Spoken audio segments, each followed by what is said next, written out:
Curiosity didn't kill the cat. The old saying tells us that curiosity killed the cat, but anyone who's actually lived with a cat knows better, right? Curiosity didn't kill the cat, it wore the cat out. It led that cat into all kinds of corners, onto windowsills to see what was going on in the street, behind doors. My favorite is they always find every box and figure out how to fit into it, under blankets, and then eventually into a well-earned nap. Curiosity didn't destroy the cat, it engaged the cat. It moved the cat. Frankly, it kept the cat alive to the world. And frankly, for us, curiosity, I think, does something similar. Perhaps it isn't the dangerous impulse to be suppressed, like maybe my mother told me, but a life-giving force to be reclaimed and to be embraced. Perhaps, especially in anxious times, curiosity is not the problem, it's the antidote. Reverend Goodman offers us this simple but profound reframing. That's why I picked the reading. The opposite of anxiety is not calm or confidence. The opposite of anxiety is curiosity. Not, oh no, what's going to happen, but, oh wow, what could happen? The shift, it's subtle, but it changes everything. Many of us here today, in fact, every generation, understands anxiety from lived experience.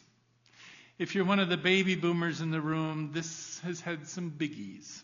The areas of collective worry include the Cold War, that one's a biggie, the threat of nuclear annihilation, civil rights struggles, assassinations in Vietnam. Those are the big ones that stick out. Then Gen Xers came along right away for economic recessions. The environmental crisis was really taking hold at that point, and now a rapidly changing world that's hard to keep up with or even understand. Millennials, this is my kids, and the thing I remember the most is dropping them off to school in September 11th, 2001, and how everything changed after that, including the war on terror in Afghanistan and Iraq for 20 years. And then let's not forget the Great Recession about the time they were going to go out into the market, right? Yeah. And then there's Gen Z and Alphas, our younger folks. They've had these profound shifts in culture from the information age. Remember, they're the only generation who never knew anything before the information age. And let's also not forget, they had COVID, the COVID pandemic, during their childhood, which profoundly changed how they grew up. Of course, the older you are, the more compounding these points of anxiety become. And many of us have seen history pivot more than once.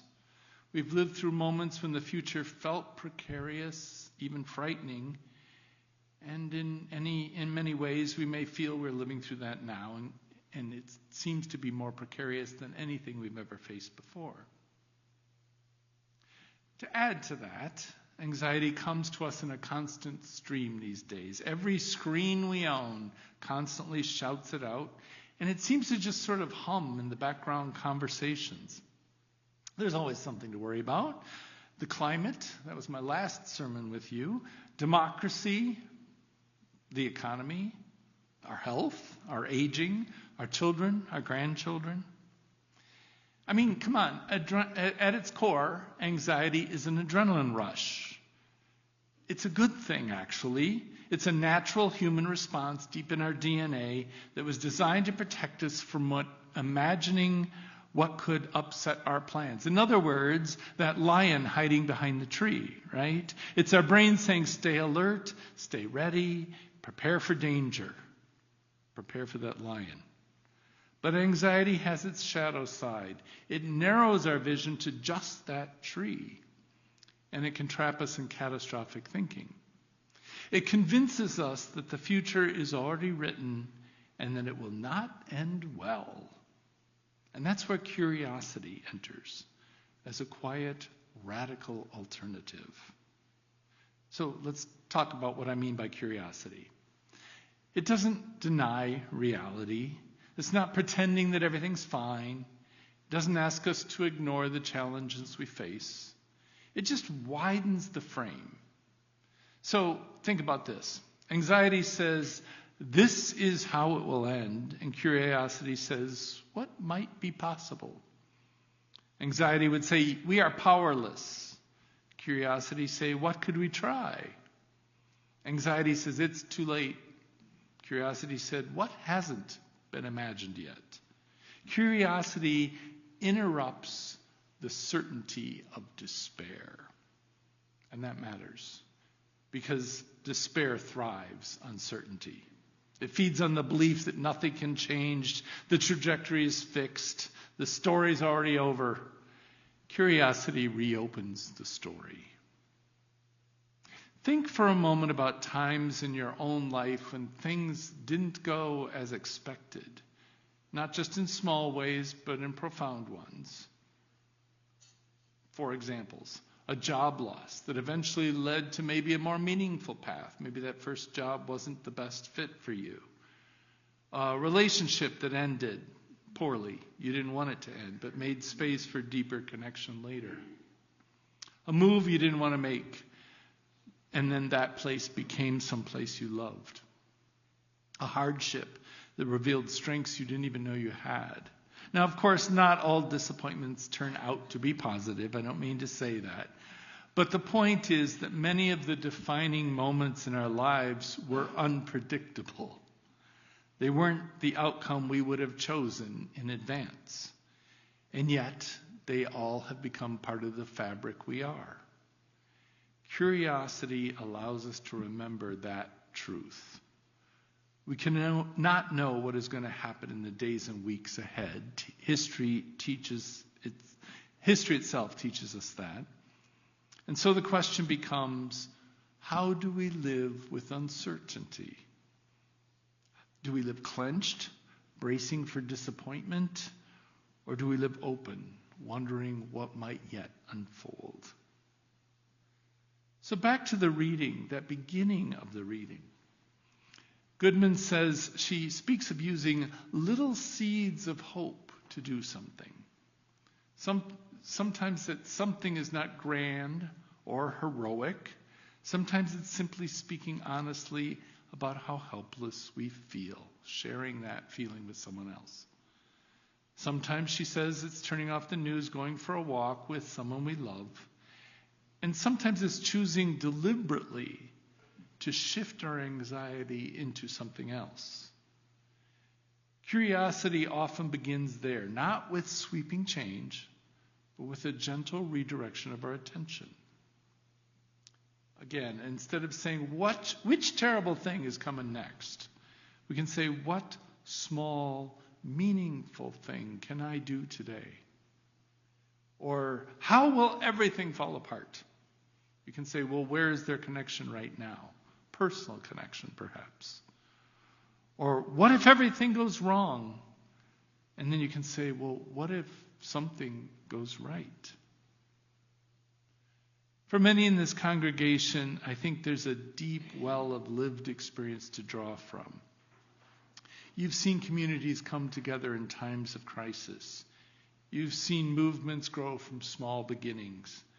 You've seen progress that once seemed impossible. For me, marriage equality is the one that I always think of.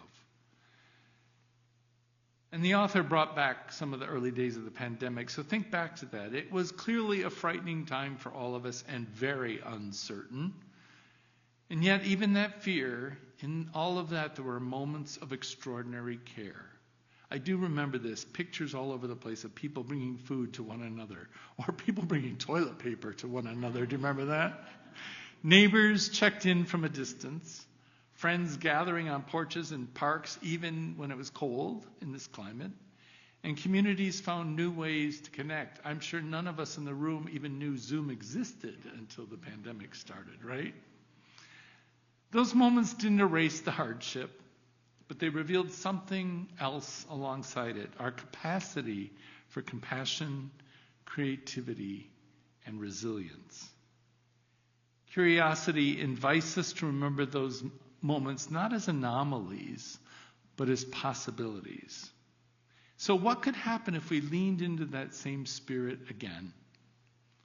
What could happen if we assumed that people are capable of kindness? Now there's a nice leap of faith.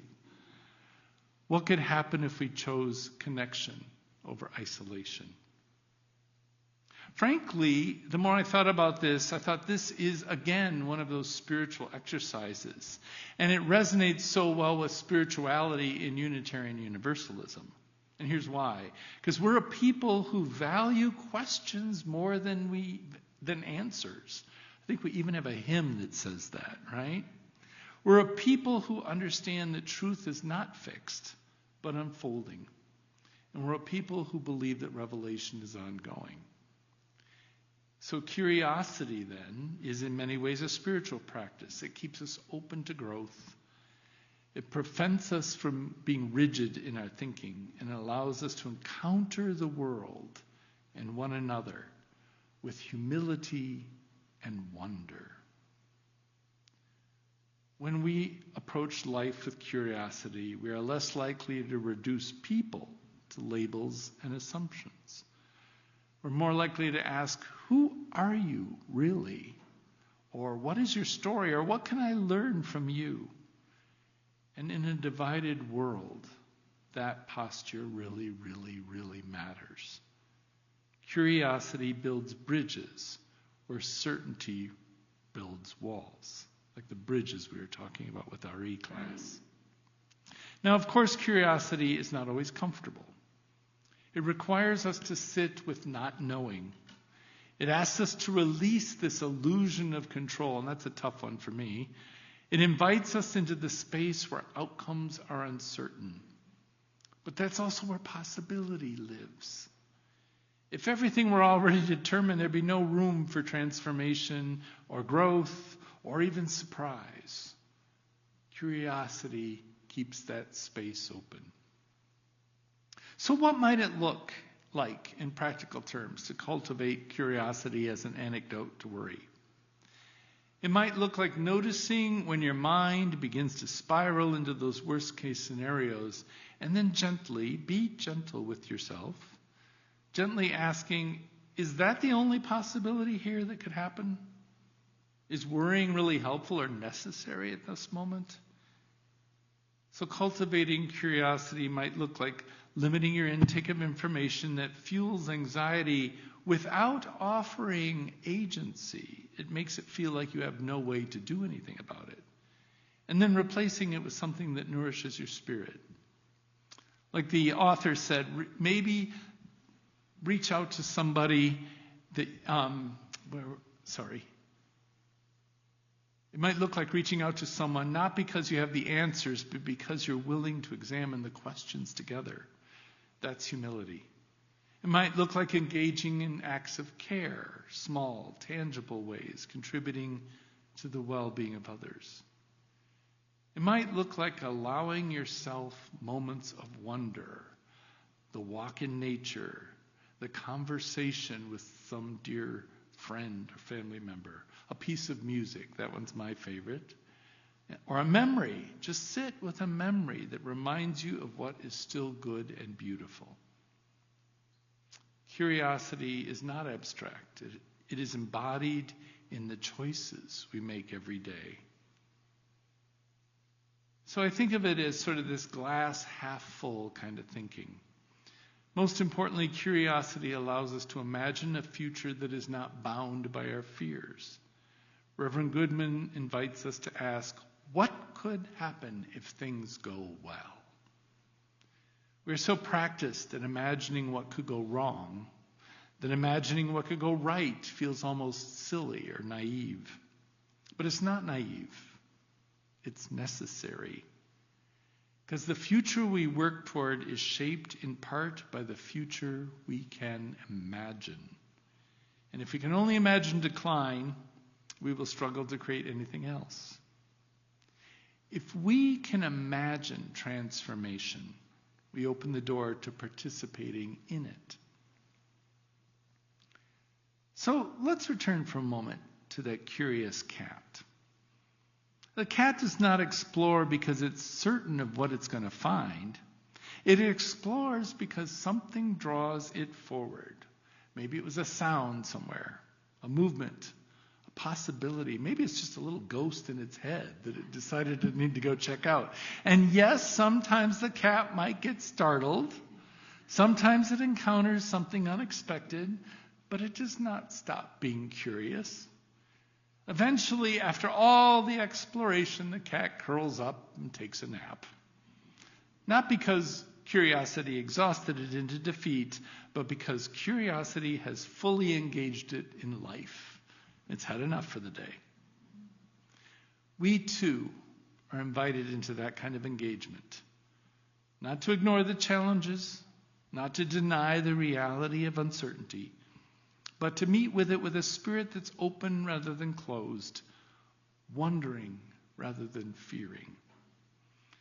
Curiosity doesn't eliminate anxiety completely, I wish it did, but it changes our relationship to it.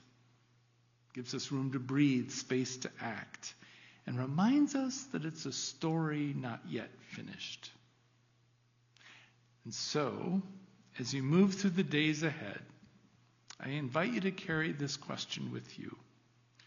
When anxiety arises, as it will, can you meet it with curiosity?